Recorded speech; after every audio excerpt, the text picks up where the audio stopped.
Oke, pertanyaan pertama. Iya. Gue nggak tahu lu kenapa kelihatan confidence banget.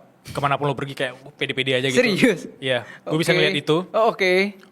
What makes you so confident? Apakah karena lu sudah punya uang? Atau lu sudah melewati batas dari nol banget? Iya. Atau lu sekarang punya branding Iya, yang bagus? iya. What makes you confident? Ini pertanyaan berkelas guys. Seru nih, nomor 1. Kenapa gue confidence gitu ya? Yap. Ini berarti gue assume orang-orang yang lihat gue merasa memang gesture confidence-nya kelihatan gitu Benar. ya. Oke, mungkin kalau kita elaborate sebetulnya ada 2 hal sih kayaknya yang membentuk gue bisa confidence. Yang pertama, ini kayaknya anugerah Tuhan yaitu gue punya self awareness yang tinggi. Nah, gimana nih maksudnya?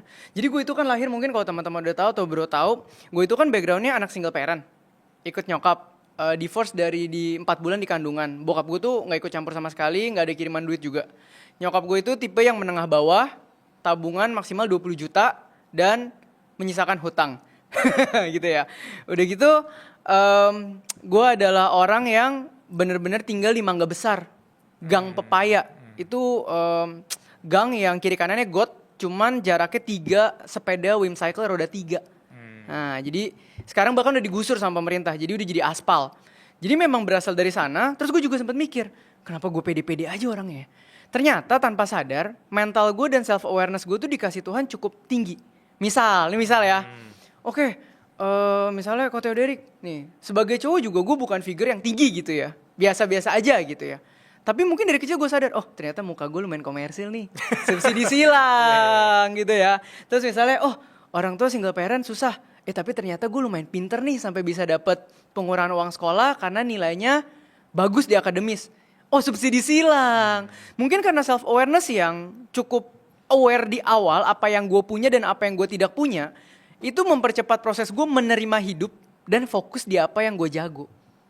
1. 2, nyokap gue memang bukan orang yang mewarisi bisnis, uang, bahkan kita berjuang membayar hutangnya bareng ya. Tapi nyokap gue adalah orang yang bahasa kasihnya itu affirmation. Oke. Mulai nangkep ya. Oke. Jadi dari kecil nyokap gue tuh sering ngomong, Teh, lu tuh anak yang spesial. Kenapa? Lu bisa bertahan di kondisi ini masih punya nilai bagus. Gue bangga punya anak kayak lu. Teh, lu tuh gak ada bokap loh. Mama sekolahin lu di sini, ini tempat yang harusnya lu nggak mampu loh. Lu masuk pakai surat keterangan tidak mampu dari gereja, tapi membuktikan bahwa lu pintar dan lu capable untuk berada di lingkungan anak-anak orang kaya ini loh.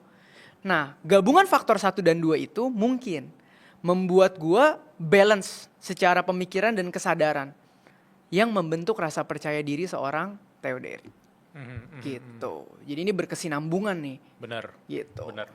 Ada kata penerimaan diri tadi. Betul. Menerima hidup. Ya, Bersyukur lebih tepatnya. betul. Dan ada juga afirmasi. Ya. Itu dia dapat dari mana? Ibu lu dapat dari mana? Kemudian lu penerimaan diri itu dapat dari mana? Apakah anugerah Tuhan tiba-tiba turun? Enggak. Gimana? Jadi namanya penerimaan diri itu along the process. Nah, kenapa gue bilang tadi diawali dengan self awareness yang tinggi? Dengan self awareness yang tinggi, kita makin sadar kondisi kita dan makin cepat menerima kondisi. Jadi dalam perjalanan ada nggak malu-malu? Ada nggak? Iya. Setiap kali anak-anak ujian, gue di ruang kepala sekolah dulu selalu berlima nih sama geng gue yang susah-susah nunggu telepon orang tua. Belum boleh ulangan. Kalau orang tua telepon, udah bayar uang sekolah, baru masuk kelas. Jadi ulangan telat karena belum bayar uang sekolah itu udah biasa. Malu nggak? Malu. Bahkan gue mau cari pacar aja, malu. Karena gue ngerasa anjir nih anak orang kaya, gue siapa? Adalah prosesnya. Tapi along the way dengan afirmasi yang terus masuk dari nyokap gue, lu tuh spesial loh karena lu berada di lingkungan yang tidak ideal, mama nggak bisa bantu apa-apa, tapi lu bisa berada di sini. Nah, hal-hal seperti itu yang akhirnya membuat gue, oke, kalau gitu Tuhan, memang dalam perjalanan gue akan terus ada komplain dan mengeluh. Tapi gue mau belajar untuk menerima siapa gue dan siapa nyokap gue. That way, gue akan mulai bisa berkembang secara organik dan real, tanpa halu. Organik Dan dan real. Dan Jadi itu yang bukan, paling mahal. jadi penerimaan tuh bukan 1 titik. Tapi proses. Mungkin hari ini gue lebih terima di hidup gue 1%. Iya. Besok gue lebih terima hidup gue 2%. Minggu depan lebih terima 0,5%. Sampai akhirnya mungkin 80%, 90%. Sehingga gue very chill. Jadi sampai sekarang lu mau bilang apa aja gue gak ada gengsi. Gue nyantai. Itulah mungkin yang ngelihat, oh ini orang confidence. Benar.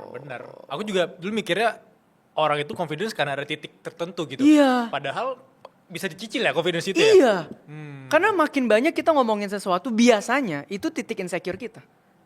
Misal, woi duit gue banyak loh, gue gini. Insecure dia tentang duit, fix. Yes. Woi cewek gue banyak loh, insecure dia tentang pasangan, fix. Benar. Makin confidence itu orang, makin diem. Wow, itu